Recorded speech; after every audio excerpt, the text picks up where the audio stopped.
Welcome, box 10. Now box 10 we have some arcade parts here, so a little bit different, still video games but more in a arcade setting.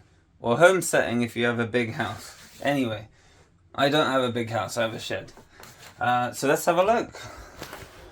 So back in 2009 maybe, I bought a DDR machine.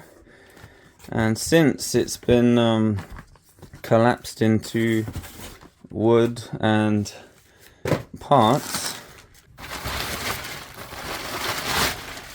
look at that.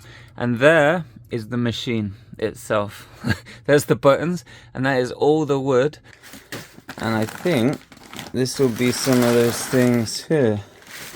So I had the machine in my garage, and it was all set up, the whole machine was running. I had these splitters installed in the machine, so you could switch between in the groove and official DDR. And the only thing you do is flip a couple switches, like this, and that would change the input for the monitor. The monitor was a tri-sync monitor, so it didn't really matter what the signal was, like DDR 15 kilohertz, and I had a PC in there using 31 kilohertz, I believe the VGA signal is, and then you could just switch the audio and video with two switches, and it was really cool. I put a lot of work into it, but now I just have the pads in the shed. So these are the only things being used from the original machine, pretty much just the pads here. Everything else here is just kind of in storage.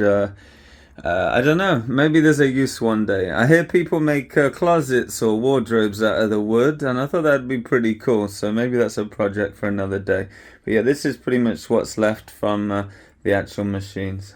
And I can run, I guess, this is the Bemani 573 here, that one right there.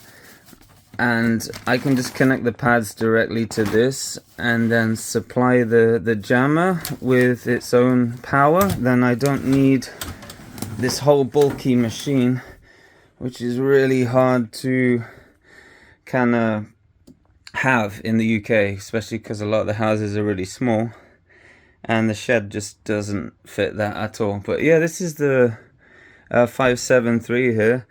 These cards here, the PCMCIA cards, or you're looking at around £100 just for that card now. So these are getting super rare, super expensive. But I think this has a replacement DVD ROM in here, so you can play a super disc. And the RTC RAM in here, the timekeeping chip, has been socketed, so when the high scores stop saving, you can just slip in a new chip and it's a lot easier. If you want to learn how to do that, I'll try and remember to link a video in the description below where I do all that, so you can learn all about it. Anyway, what else? Oh look, here's the keyboard. So that would be like Stepmania stickers on here telling you which one is the timing and auto sync. Pretty yellowed now, you can't even see what's going on there. This will be the amp for the DDR machine as well, so that's the amplifier. Not too much going on in here. We've got these kind of yoga mats I put the pads on, but in retrospect it gives you a lot of bounce, so I don't think it was a good idea in the end, but hey ho. So that was the DDR ATG box. Then over here I have a Pump It Up box, and this will have pretty much the same thing in here, I imagine. So instead of the 573 that the DDR has, the pump has, well, this one is a MK6. So if you look through there, it's running NX2, so that would be like World Max I was probably doing on there. Similar kind of thing, you have the pump IO jammer harness here, and you have the IO itself inside. It's pretty much just an off-the-shelf PC. I think the MK6 runs Exceed 2 all the way to Fiesta 2 or Prime, I'm not remember, as long as you upgrade the RAM. And again, I have the amplifier in there for that one, and The pad harness as well, so you can connect the pads to the jammer harness and play it without the machine. So just the pads and just this, all you need. So it's pretty good for yeah, without an arcade environment. And here's the marquee for the NX2 there. It's pretty nice, isn't it? I'll probably sell that eventually. And over here these are a lot of arcade parts. I guess we'll go through these drawers as well. So these are Andamiro sensors, which are actually surprisingly really hard to find and buy, despite them having a current game out and a machine out. Buying these is impossible, especially for a fair price. I think for a full set of 40 was around $480. Yeah, absolutely crazy. But you can modify DDR ones. Like this one, they just have a slightly different end. You just chop it off and, you know, that's it really. What else is in here? There's pump bars. The old style ones, the old style pump it up bars, you slip them over these nubs which live with the pad, and then bolt the back with two kind of bolts. But they were really bad. They always used to like wiggle a lot. So now if you get the newer pump bars, it's one kind of solid piece like the DDR ones. So I don't recommend getting those. These are a full set of bolts and screws, I think, for a DDR machine. So every screw, every bolt you'll ever need. Some used, some new, but it tells you exactly where they came from on the machine. Didn't even know I didn't remember I had that. DDR discs, arcade discs. So this will be every single 573 compatible arcade game. And even second mix, which is an analog mix. Because if you want to play second mix, you can modify your CD-ROM in here and add an audio cable. Because I think the sound comes from the CD directly. And that's why you need that. And then, yeah, you can play anything. Obviously all copies, but yeah, great to have. What else is in here? Oh, look at this. Oh yes, yeah, okay, it's an arcade monitor. There's a lot of crap in here. There's some sensors, cabinet mounts, whatever you call them. So a lot of the time people are pushing pads and cabinets without lifting these. So what happens is the weld breaks on them. And yeah, people need these, so I always keep them as spares. When I first got my machine, this is what the jammer harness looked like. So I remember one day I spent 6 hours rewiring the whole thing on here. I don't know why I have the old one, but yeah, that's why it looks like that. Another set of pad screws. Oh, because I can't have sunk the whole pad. So if you want to learn how to do that, I'll remember to try and link a video below. Yeah, because these are the worst thing you can ever step on when you're playing. They're so big. I don't know why they decided to use dome screws. I guess it was like one of those frontier moments because it was the first game, so understandable, I suppose. But yeah, that's arcade drawer number 1. And what else is in here? Lots of crap. Oh, we've got a couple more bits.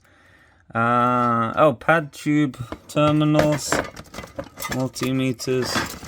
All right, not too much else in here, I don't think.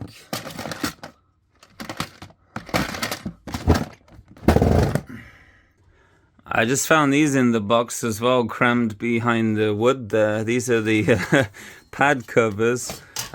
Probably should start using these because they're getting super rusty in there. And the most annoying thing, the key. The key for the coin box that I angle grinded open because I couldn't find the key. They always show up eventually. So I'm in another room now where there's some more cool stuff. This was the computer that got me through university.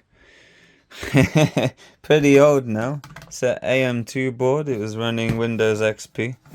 But that is not important. What's oh, look at that. Original ITG2 visor from the 2006 tournament in January. Actually, I think I have the t-shirt. Oh, check it out. It's original shirt, never been worn. I'll probably sell that as well. Pump Pro 2. Oh, another Pump Pro 2. Oh, awesome band. Anyway, distracted. Check this out. This was in my DDR machine. I upgraded it because it kept crapping out. So I got this bad boy. Check it out. I'll probably sell this as well. It's a 29-inch Macvision with a Philips LG tube. I think you can see that there. But it's tri-sync with a flat bezel. I think it cost me around £500 or something like that at the time. Almost $700. But this thing is a beast. It's just been sitting here. You can see how new it is. But yeah, that was in the DDR/ITG machine, and it is heavy. But yeah, so that's probably going to be for sale. But yeah, such a nice monitor, and it has a power cable adapter and like a kind of VGA style connector. But that will work on the 31 kilohertz signal as VGA pretty much. But yeah, it also does 15 and 24. It's pretty good. But yeah, over here, check it out. Oh, did anyone used to watch the Gladiators? We saw them live one time. Here's the here's the original fingerling. We used to go to another one bites the dust. I mean, there's American Gladiators. I don't know if you guys did it over the pond, but yeah, we did it in the UK a lot. God, there's so much crap in here. This was my first ever pad here. I did a 14 on here, Eggman's Quasar with all the jumps. But I found that if you nail it to a board like this, then it works so much better. Because every time it creases, it triggers the arrow. So what we used to do, we used to nail it to a board. You can see here. I got a video of it, a video playing this actually. But yeah, nail it to a board and it works so much better. But yeah, that was my first ever pad. I think we're talking maybe 2002. But then, 2004, I got this beast. TX 2000 Plus. Made in China, but shipped from Germany. I think it cost me around £200 at the time. But it's one of those first metal pads with the bar. You see it's got a nice bit of wear on it. Okay, that was box 10. Stay tuned for another box coming soon. Who knows when? I don't know, but I guess you'll see it. Take care.